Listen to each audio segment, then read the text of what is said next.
How to install a WordPress plugin.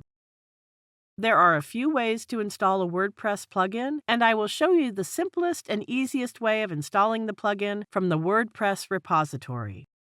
You can find that by hovering your cursor over plugins and clicking the Add New option. From here, you can filter results by featured, popular, recommended, and favorites. Using this search bar, you can search for any plugin you want. Then, just click the Install Now button. Once installed, it will change to a blue Activate button, and when you click it, the plugin will now start working on your website. This plugin requires a setup that one can do from here step by step by following the instructions. I skipped this part for later. The plugin has started working on the website. Also, it was added as a new item in the dashboard menu.